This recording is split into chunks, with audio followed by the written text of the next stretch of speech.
Johns Hopkins File 7, presented by the Johns Hopkins University for the ABC Television Network from Westinghouse Station, WJZ-TV in Baltimore.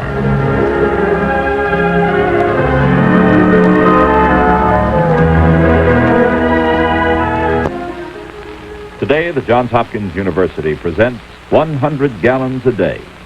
With our guests, Dr. John C. Geyer, Professor of Sanitary Engineering and Water Resources at the Johns Hopkins University, and Dr. Charles E. Wren, Professor of Sanitary Engineering at the Johns Hopkins University. And now here is your File 7 host, Lynn Poole.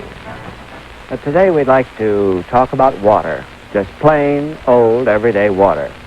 You know, next to oxygen, water is the most important thing in your life. For without water, there is no life. In fact, our very bodies are 90% water. Going back into history, the rise of civilization is very closely connected with water, for civilization seemed to have begun only in areas where water was plentiful. When the Tigris and the Euphrates rivers silted up, for example, an entire culture vanished. Now, the great masterpieces of ancient engineering were these Roman aqueducts. And one good reason why Rome flourished was that her people were able to construct such enormous works to bring water that they had to have. Now, we realize today that the amount of industrial and economic progress of which a nation is capable is directly linked to the amount of water its engineers can provide. If there were no rainfall anywhere in the United States for a year, our civilization would be destroyed more completely than if every city, town, and hamlet had been flattened by thermonuclear war. So you can see how important just plain old water is. But then we are so used to turning on a tap and getting all the water we need that we don't even think about it until, of course, something goes wrong. Well, here in the United States, most areas have always had plenty of water. But we are growing at such a rate that engineers can foresee a day when we will either have to stop growing or find better ways of using our water. Now, our use of water poses some vital and intricate engineering and social problems. And I think you'll see why when you've had a chance to meet our two guests for today, Dr. Charles E. Wren and Dr. John C. Geyer. As Mr. Poole has just said, water is essential to life. The Arctic and the great deserts are barren because there is no liquid water there. But merely for a man to keep alive doesn't take more than a few quarts a day. In the desert or on long voyages in small boats, the usual ration of fresh water is about 1 quart per man per day. A couple of quarts were enough to keep the caveman happy until his wife began to insist on having water around the house for washing and cooking. In the time we discovered how to use water for transportation, for irrigation, and for power, we discovered the joys of indoor plumbing, and we learned how to use water for recreation. Today we use water at a phenomenal rate. Where the savage use maybe 2 quarts a day, we use 100 gallons each every single day of the year, twice as much as the Europeans use. We take all this water so much for granted that it is a little disconcerting to travel to another country and discover that the beautiful bathrooms in the hotels may have water in them for only a few hours each day. In many countries, tap water is not safe to drink. And of course, in many places, there is no tap water at all. At the Johns Hopkins University, we have been doing some research into what you do with water in order to develop design criteria for future water systems and for improving existing systems. We began with the water meter, which is nothing more than a counter connected between your own plumbing system and the city's feeder pipe. With the permission of the house owner in the city, we have attached special recording devices to meters here and there around Baltimore. Inside there is a disc which rotates once a week and a little pen which traces out a chart. The graph shows hour by hour water demand in that particular house. We've redrawn some of these graphs to make them more legible, and they show some remarkable things. Let me show you. This is the graph of water used by a family living in an apartment. There is a high use in the morning and the evening, but not nearly as much water is used as in by a family living in a medium-sized house on a half-acre lot, where in the evening washing machines, dishwashers are going, and the man of the house is out watering the lawn. As the size of the lot increases to an acre, the rate of water use rises even further, and water is used at a high rate all afternoon and evening. In comparison, a gas station uses relatively little water, the peaks indicating times when cars are being washed. In a laundromat, surprisingly enough, the water use is relatively low compared with that in a suburban home. And even a car washing establishment doesn't use as much water as is now used by the modern family. The purpose of all this is to develop a way to predict the time of greatest water use and the amount of that use. Then systems can be designed to provide enough water during the times of day when the demand is greatest. A water engineer will know, for example, that if he is designing a system for a suburban area with big plots of ground, he must allow for a peak demand 10 or more times as great as the average demand, so that the people can sprinkle their lawns. All these water demands will increase because the population of the country is increasing. More and more people are moving into the suburbs. More and more people are sprinkling lawns. More people have automatic washers. More people are going to use more water. Here, for example, is a stream valley near Washington, D.C. in 1937. The circles indicate the 3 houses on the land, all of which were farms, all of which pumped their own water from their own wells. Today, the same area has over 1,000 houses on it, and at the lower right, you may be able to see a bare area where the land has been bulldozed for more. Each of these houses will use twice as much water as all 3 houses in 1937. The people in those new houses will be using vastly more water than the people in 1937 would have used. Since then, per capita water use in city homes has gone up from 60 to 100 gallons per day, and the total water use in our homes has gone up from 6 billion to 12 billion gallons a day. The same thing is true of industry, as Dr. Charles Wren can tell us.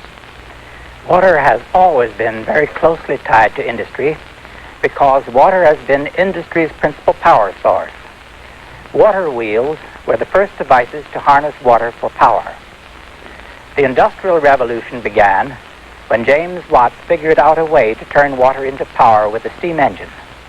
And water today, whether in a hydroelectric plant or in the form of steam, is our largest power provider. Today's huge steam plants circulate enormous quantities of water to cool and condense steam as part of their power cycle. For example, a 600,000 kilowatt power plant will need about 1 billion gallons of cooling water a day, roughly 61,000 tons. Industries use water for all sorts of cooling. The Bethlehem Steel Company's Baltimore plant pumps about 500 million gallons a day through its cooling systems. Industry demands water for washing, too. Many products, including textiles, plastics, chemical fibers, coal, ores, and foods, all must be washed extensively during manufacture. This steel fork required some 34 pounds of water to make. This much aviation gas needed 12 gallons of water. The synthetic rubber in this ball required 400 pounds of water to make. This rayon blouse took 700 pounds of water. And the woolen cloth in this scarf required no less than 1 ton of water to make. So you see, industry is a large water user. All of our industries combined probably use about 100 billion gallons a day. And that is almost half of the 220 billion gallons that we use daily in the United States. Dumped out in one place, that would be a puddle 3 inches deep, about the size of Connecticut. Since we have to have all this water in order to keep our civilization going, a most important question is, where do we get it? Well, the answer to that one is, we get it from nature in the cheapest way that can be found. Isolated houses will often use rainwater. catching the runoff in barrels and using a hand pump to get it to the kitchen sink. Other houses in small communities can depend on groundwater from wells. Well water is simply rainwater which is percolated down into the ground to a zone where the soil and rocks are saturated with water. The top of this saturated zone is called the water table. Time was when all the water we used was carried by hand from a cistern or pumped up from the underground. But only in exceptional circumstances is it feasible to hoist all the water for a modern community like this from the surface from wells. Since we need large amounts of water, we look for places where the surface meets the water table. In other words, rivers and lakes. Most of America's water comes out of rivers and lakes, or out of reservoirs, which are nothing more than dammed-up rivers. Thus, rivers are one of our most important resources. It is hardly surprising that they have played a major role in the development of America. They provided an easy access to the interior. They provided water power, and the best farming land lay along their banks. A river begins as rain falling on a watershed, a large area of upland country. What water is left after the trees and other plants have satisfied their needs runs off downhill in tiny rivulets, coming together as streams flowing steadily downwards towards the sea. Following always the paths of least resistance, the water courses converge into rivers. By the time the river has come down out of the mountains, it is a large stream. Flying over it, you can see it flowing in broad bends through the meadows, made by soil carried down from the mountains by the river itself. This is usually good farming land, with a broad, gently flowing river giving plenty of water for irrigation. There'll be factories in the broad river-bottom valleys, too, that have moved out away from the downstream cities to seek more room and purer water. Growing towns and cities will have sprung up around the farms and factories, taking their water, too, from the river that has made these valleys. The river runs in its broad valley through the foothills until it reaches the edge of the meadow plateau and drops off the high ground over what is called the fall line. Here the country is very different, and the swift-running, sloping river provided power for the first industries on the land. Each mill brought people to work at it, and cities and towns grew up here. Once the fall line is passed, the river is usually navigable all the way to the ocean. And so these fall line cities were useful places to transship goods from wagons and canals to deep water vessels. Plenty of water for power and transport makes these fall line cities heavily industrialized, heavily settled. Below the fall line is tide water, and the river runs out through the docks of a port city to the sea. Where the river meets the sea in a good harbor grew large port cities. Where the fall line is close to or at the harbor grew some of the largest cities of all. Here, where plentiful water power, fresh water, a good harbor, and easy access to the ocean trade of the world all coincide, are Boston, Philadelphia, Baltimore, Washington, Richmond, Petersburg, New Orleans, San Francisco, Seattle, Houston, Portland, and many others.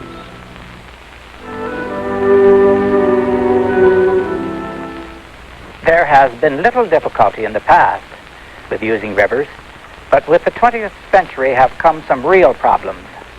Not problems of insufficient water, but problems of sharing water. On a straight gallonage basis, there is sufficient water in any large river to provide almost enough for the whole country.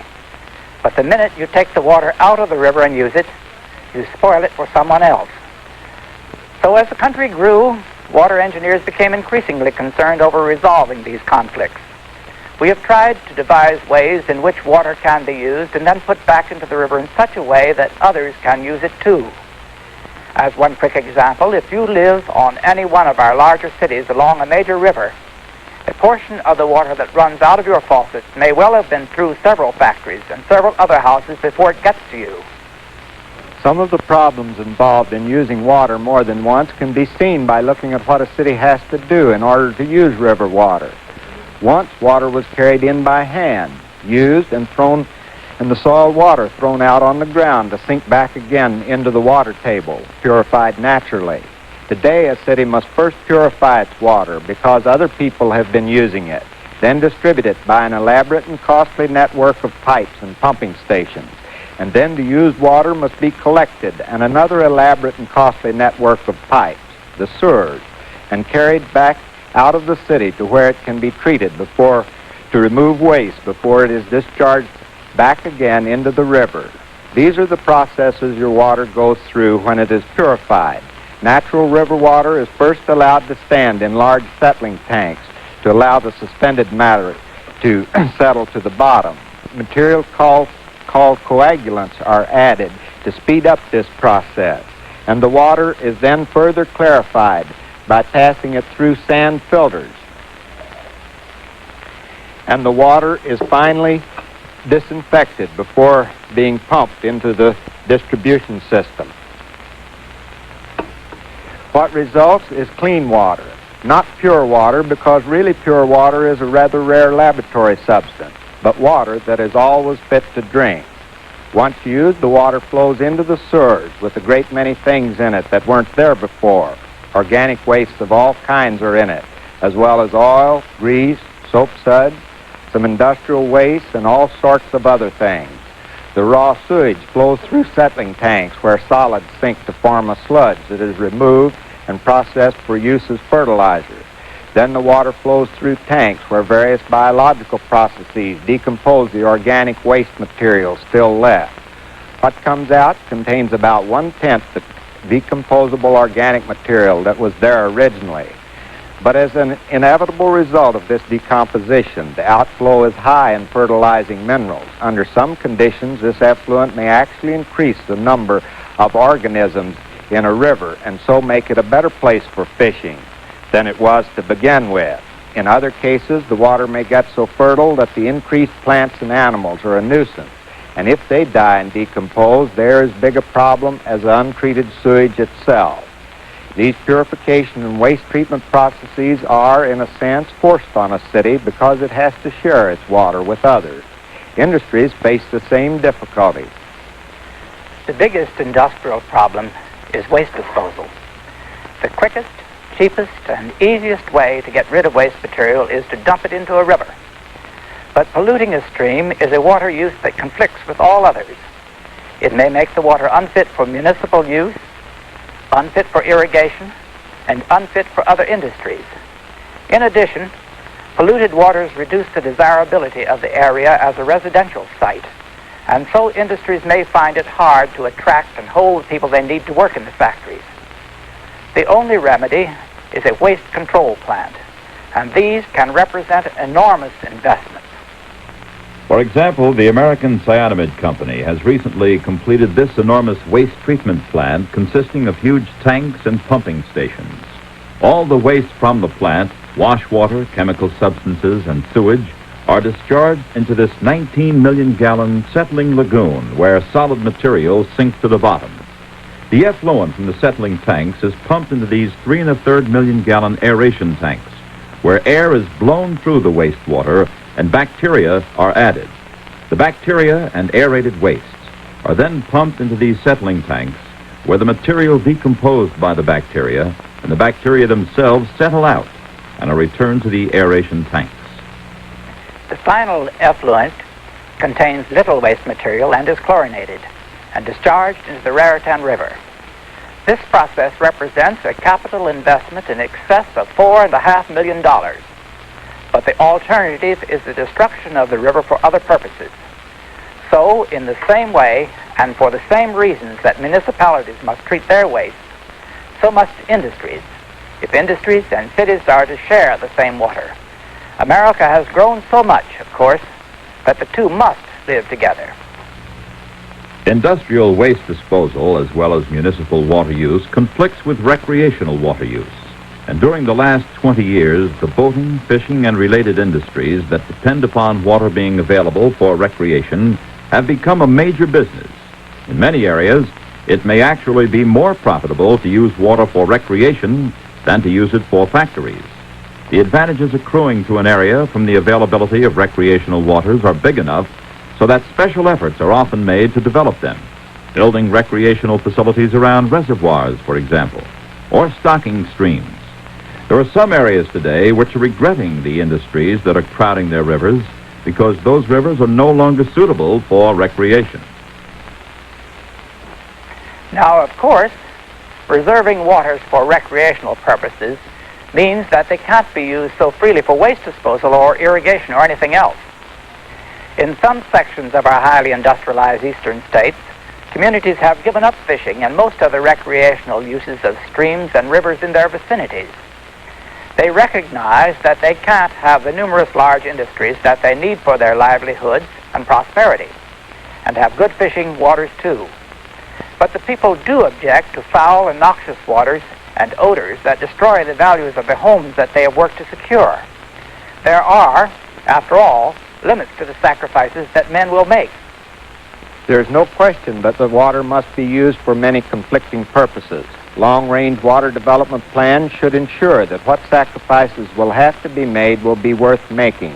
The trouble is that it's very difficult to predict the legitimate uses of water 20 years from now. The Southwest is a good example. Out in the arid lands of Arizona and New Mexico, there simply is not enough water to go around. Irrigation is necessary if crops are to be grown on the land, and any water that is not needed for drinking and municipal use goes into irrigation.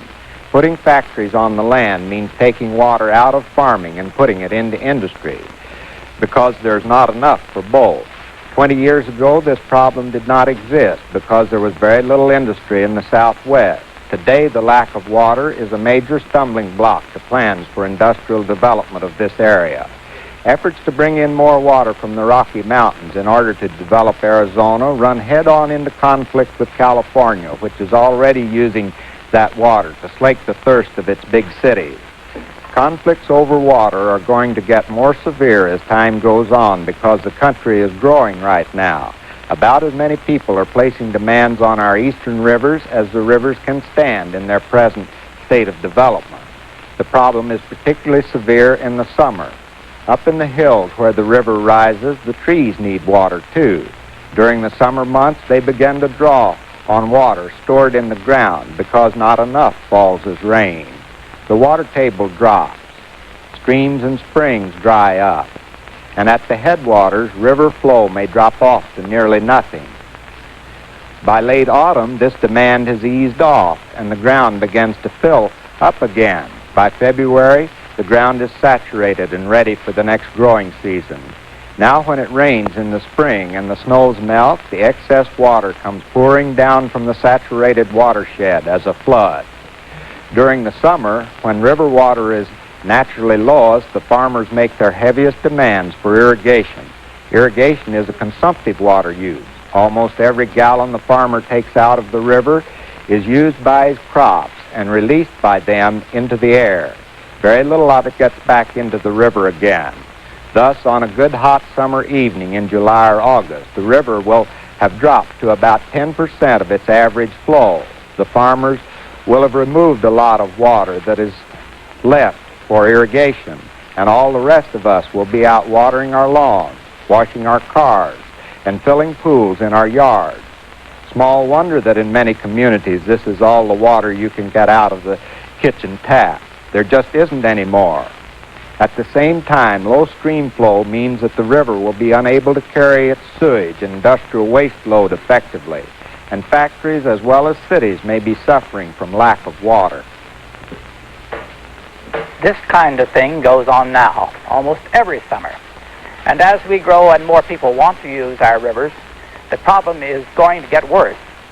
Now, it isn't bad to use this water. It isn't an evil thing. But it does pose problems that will have to be solved. Since the demands on our water are so high, we are faced with the choice of stopping our growth or building dams to store the spring floodwaters. We must then decide what the stored water is to be used for. Power, irrigation, recreation, water supply, dilution of waste, or what? We must also consider impounded waters will change the character of the river from a cool, fairly rapidly flowing stream to one that is different in both temperature and quality. Putting waste into a reservoir, for example, is a very different proposition from putting it into a rapid stream. In short, everything we do to a river will have consequences all along its length, and all of these must be taken into account. It is from considerations such as these that engineers and others have developed the modern concept of multiple-purpose river projects like the TVA. A reservoir on a major river, for example, may now serve as a water supply and as a recreational area. The stored water may be used for irrigation, for industry, for reducing the effect of pollution, and for keeping the stream flow up during the summer. So far, we have been lucky. We have had abundant water and still have it. We are not going to destroy our water supply. The rain will still fall and will still run down the same channels. But there are going to be a lot more conflicting interests on those channels, and each one is going to be a lot more demanding.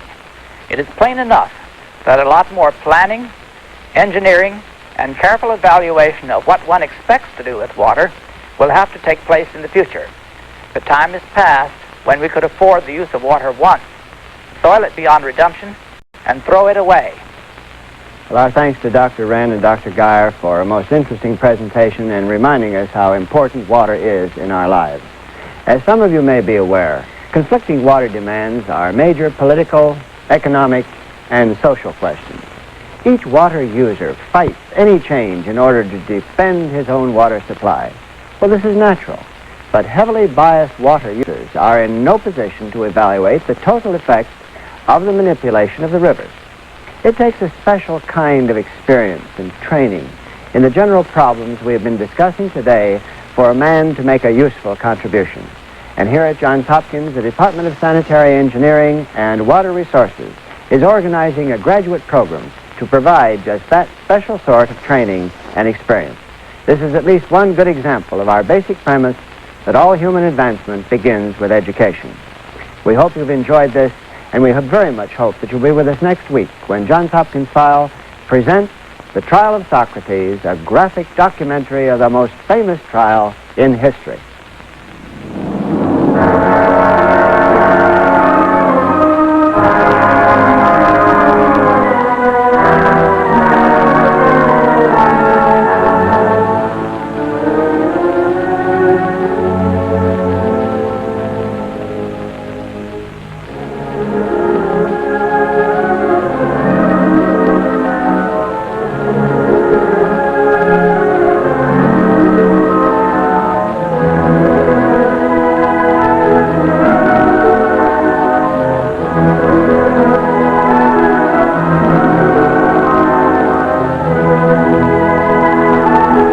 Special aerial photography on this broadcast through the courtesy of Maps Incorporated of Baltimore. Portions of the preceding program were mechanically reproduced. Johns Hopkins File 7 originates from the studios of Westinghouse Station, WJZ-TV in Baltimore, Maryland, and has been selected for viewing by our armed forces overseas. See another adventure with the Alaskans tonight on ABC Television Network.